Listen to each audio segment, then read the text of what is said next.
At just 17 years old, Fernando Torres was catapulted to stardom. He played his part in helping Atletico gain promotion back to the First Division. He went on to score no less than 33 league goals in just his first 2 seasons in Spanish top flight.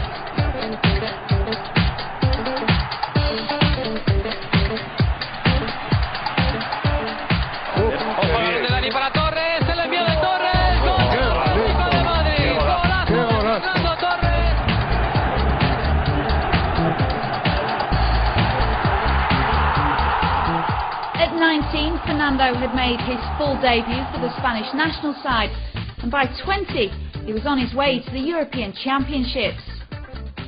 The pressure then started to build on Fernando, because at 19 he'd been given the captain's armband, an incredibly young age for someone to amass the responsibility of an entire football club. Fernando was wonderful through 17 years of age, 18 years of age, 19 years of age. Then all of a sudden, something started going wrong. I'd watch him play, and there was nothing wrong with him. There was something wrong with the team, because Atletico Madrid converted itself into being Fernando Torres and 10 more. And there's a weight of responsibility on so young shoulders. He would probably get a chance at goal every new moon. And if he missed, Atletico Madrid wouldn't win. All the wishes and desires of the Atletico Madrid fans were deposited in Fernando. Once he got to the First Division, and that's where the criticism started towards him, he got stalled, the club got stalled, and the fans demanded more and more of him. They actually should have demanded more and more of the club to get around Torres, players that wanted to be responsible and wanted to be important and wanted the ball. Instead, what happened was Torres became the only person available for the events, the responsible for everything that was right and wrong with the club. That's a cross far too big to bear. Yo creo que no, que él lo ha sabido desde un primer momento, que cuando entró en el primer equipo atravesaba un momento muy difícil porque el equipo estaba en segunda división, que eso era una situación nueva para este club, y él pues es uno de sus mejores avales, ¿no? El saber que dentro del campo tenía que ser líder, que tirar de la gente. Hay muchos compañeros que le arroparon y le ayudaron, pero él era un poco el referente, ¿no? El que intentaba ayudar al máximo. Yo creo que así lo ha hecho, y no hay hoy nadie en el Atlético de Madrid que no pueda decir que Fernando lo ha dado todo hasta el último momento y su máximo esfuerzo, ¿no?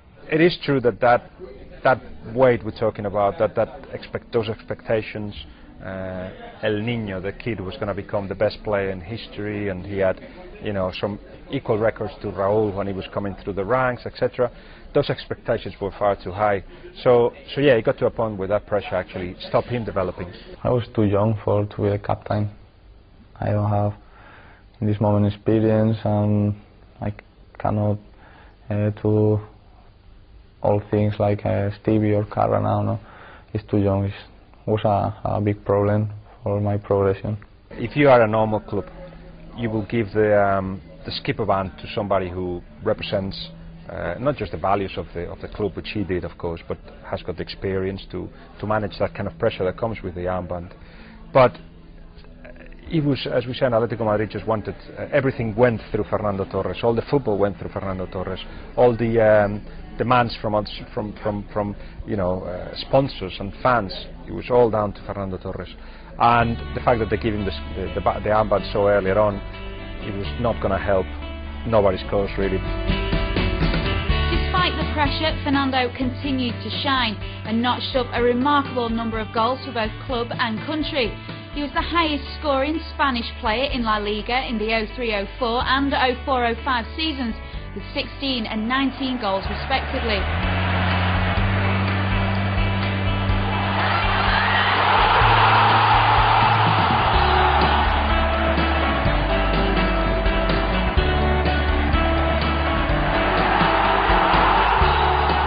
Personal success for Fernando was unfortunately not matched by Atletico.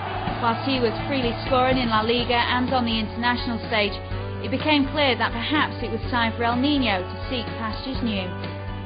I was in my club. I was very happy in the city, in the club, and I was waiting for the right offer. When the right offer arrived, that you say that is the correct way for follow. I received too many offers. Atletico Madrid always call me and say you have that offer or this one. He had to move on. There was this defeat, famous defeat, was it 6-1, 5-1 against Barcelona at home, and you could see in his face, he was like, no, I've got to move from here. Porque todos los años decían que se iba a ir, todos los años le prometían un buen equipo y nunca hubo un buen equipo en el Atlético de Madrid a la altura de sus posibilidades. Así que pues más o menos todos los años, pero quizás el punto de inflexión, el que podríamos decir que se pudo ver más realmente la posibilidad de que se fuera, fue el partido contra el Barcelona en el Estadio Calderón, cuando perdió 0-6 y bueno, y se vio que la única persona que realmente sentía los colores pues era él, incluso mucho más que muchos aficionados que estaban en el campo. Atletico Madrid were reluctant to let their star man and captain leave. After all, he was the idol for so many of the club's supporters. And despite many offers for his services, Torres too maintained his desire to stay. But as Atletico failed to qualify for Champions League football for the 07-08 season, Fernando admitted he would be willing to listen to one offer. That offer would be from Liverpool Football Club.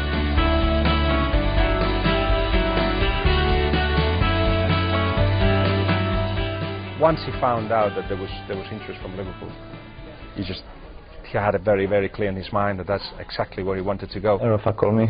I was walking with my dogs and my girlfriend in the park, and my mobile phone is an English number. I thought it's Pepe or Xavi, Sex, I don't know.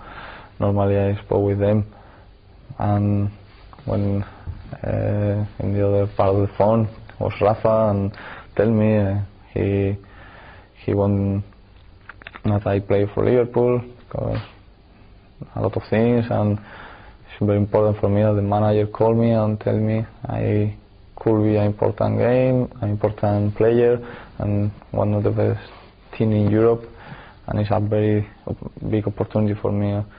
Before I had another offer, but when you listen the manager call, you know that is the correct way. There was a train of thought that was, well, they bought him at the wrong time. The sell-by date's gone away. No, what it was rescue. They paid the fee to make him become a free person, a football player again.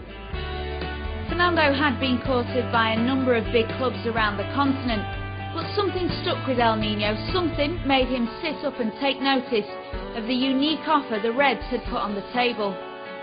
There is nothing in common between being a